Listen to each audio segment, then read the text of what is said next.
What's good, everybody on YouTube? Back with another coffee talk. Today I'll be talking about just the state of Air Max right now. Some of my favorites in my wife's collection and mine. And also talking about the Boltback, pack that Nike's doing. But yeah, getting into some of my favorite Air Maxes. These are a couple of Air Maxes out of my wife's and my collection. These have to be some of the better Air Maxes that we have. My wife actually has a lot more Air Maxes than I do. She has a lot more different models of Air Maxes as well. So shout out to her. But let's get into hers first. So we have the classic Air Max 90 infrared. I used to have these in the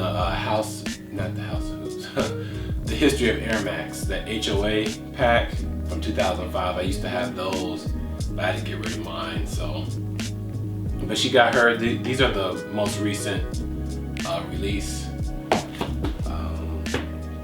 She also has the gold medal Air Max 1s. She found these at Crutch City for actually a pretty good price. I know these actually are going for a little bit. I'm not sure how much she paid though. But yeah, gold medal. I want to say these were a female only, and then later on they released them as male. Correct me if I'm wrong in the comments. But moving on to her Atmos desert camo or desert camo leopard, whatever, or animal camo. I actually bought these for her for our first year anniversary. I actually like these. These are actually up to be able to vote back, to bring these back on Air Max Day. I am going to do a review for these and my pair out of the pack, just so you guys can have a closer look, because I know there's not a lot of videos on this pack. Then we have the Air Max 95 in orange blaze, I think, if I'm not mistaken. I'm not sure, but it is an orange. I know it's like an orange blaze or something, but it looks more like a pink to me. I think the 95 is actually a really clean model. I wish they'd do more with it. Just bring back more classic colorways of the 95. Not do the flying it, whatever. And then getting into mine, I have the Air Max 1 patches. I thought these were actually a phenomenal inline release. It's not a collab shoe. With the patch idea, it derives from like military. Being prime military, I actually know a little bit about the patches. I know that's more Army. I was Air Force, so we didn't really deal with patches like that. But I like the military themed. I like how it's all hyperfuse with a mix of canvas. I just think it gives an elevated look. But yeah, moving on to one of my favorites, which is my Atmos Animal Pack pair. I just recently swapped the laces for white. I think it does actually look cleaner. I used to have it all black, but I think the white actually makes it pop. I think it makes it pop with the midsole. Then my all-time favorite out of all the Air Maxes that I currently own, and also the oldest out of all the Air Maxes that my wife and I both own, is the 2005 Air Max 1 Huffquakes. It's just a simple shoe. Like the color blocking, the use of materials, I just absolutely love it. The shape of the shoe, the gum bottom, Just a beautiful, beautiful shoe. If you guys want a review on these, let me know. I'll be more than happy to do a review for them. Also, I did want to get into this book as well. If you like shoes as much as I do, and you like to know a little bit about like past releases, this book is perfect. Sneakers, the complete limited edition guide. This book shows everything. It doesn't show just Nike, it shows about every single limited release in the last, I want to say maybe 10 years. There's some releases in there that I've never even seen before. So yeah, if you want to read up on there, it has a complete guide to all the Air Maxes. So like if you don't know, on the Boltback Nike page, they have a list of a lot of Air Maxes that us as a community can vote for to bring back. And if you don't know anything about the previous releases of the shoe, this book is perfect. This book is absolutely perfect. But getting on into the next thing I wanted to talk about is the Nike Boltback, where Nike's giving us a chance to vote for some previous released Nike Air Maxes to be released for Air Max Day, which, if I'm not mistaken, is March 23rd. I think this is a phenomenal idea. I think it's absolutely what is needed. I think it's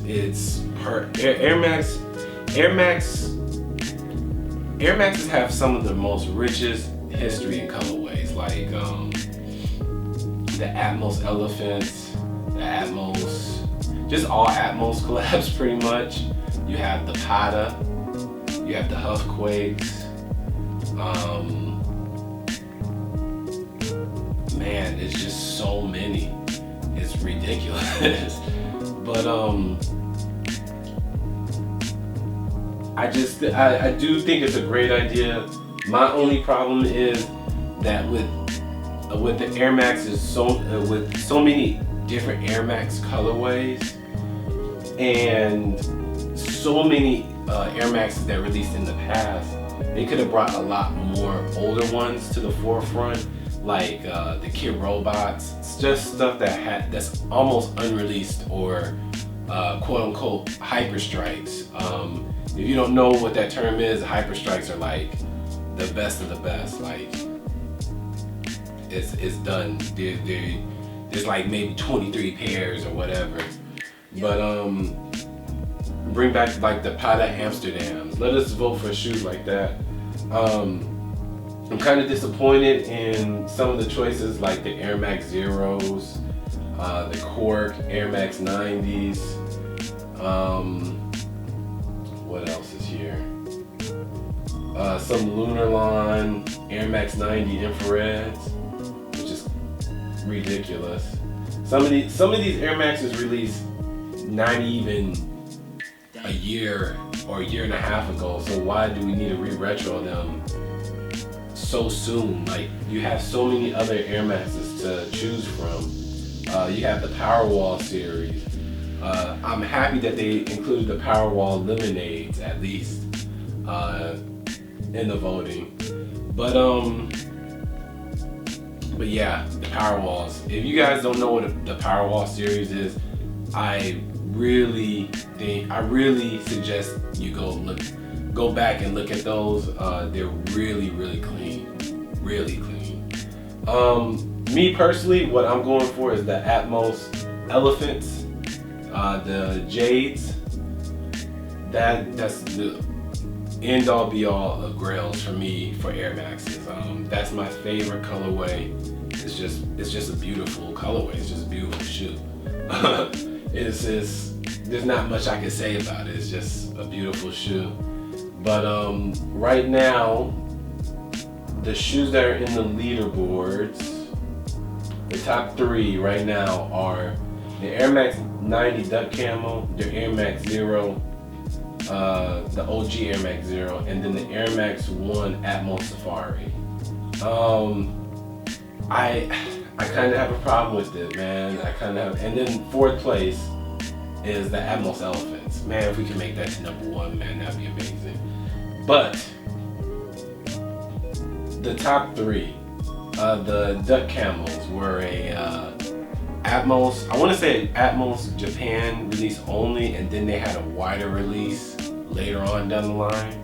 Correct me if I'm wrong in the comments, but it's not, you're telling me out of all these colorways, the Duck Camel, which released maybe what, 2 or 3 years ago, is worth being re-retroed out of, you know, the Atmos Air Max 1s.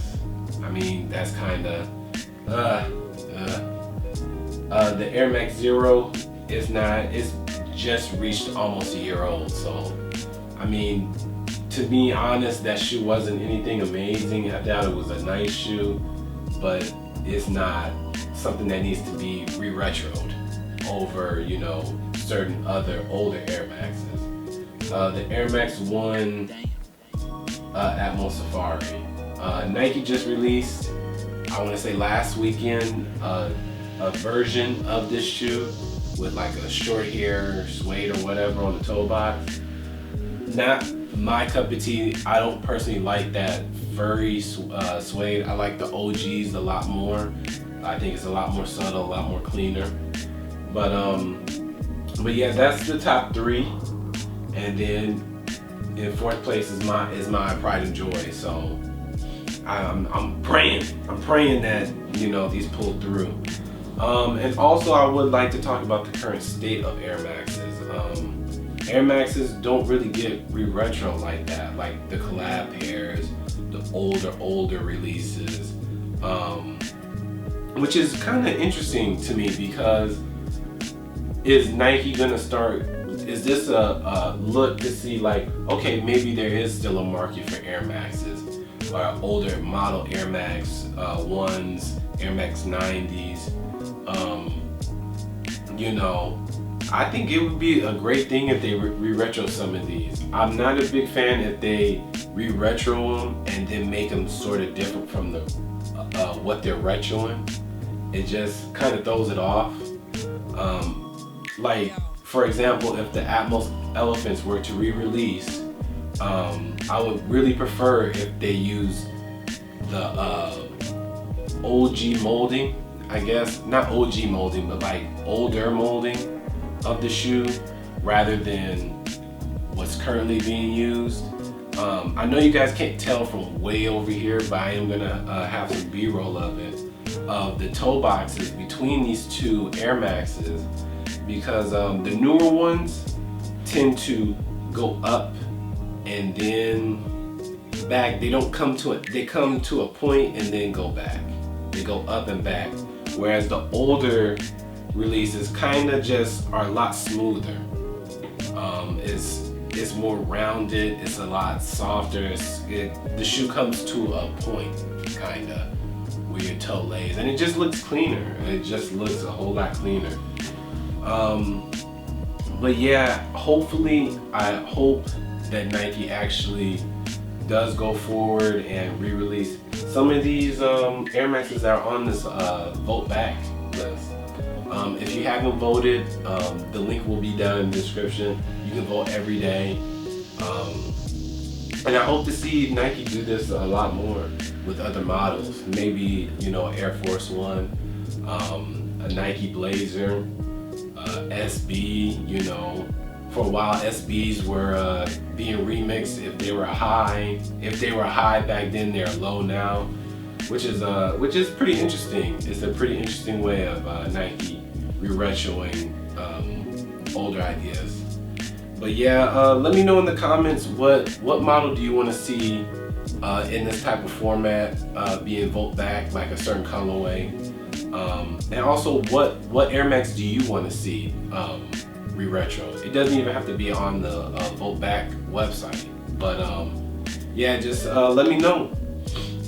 And at 2K, I am going to be doing my collection, on foot collection video. I know I did one, probably like 7 months, but I know a couple people have been asking. I don't mind doing a collection video, my pride and joy, I guess, whatever. But yeah, thank you guys for tuning in, and please follow me on IG at Teddy_Bomber. Also on Instagram, no, not Instagram, but I already said Instagram. Twitter, Teddy_Bomber. And yeah, guys, that's it. All right, peace out, y'all.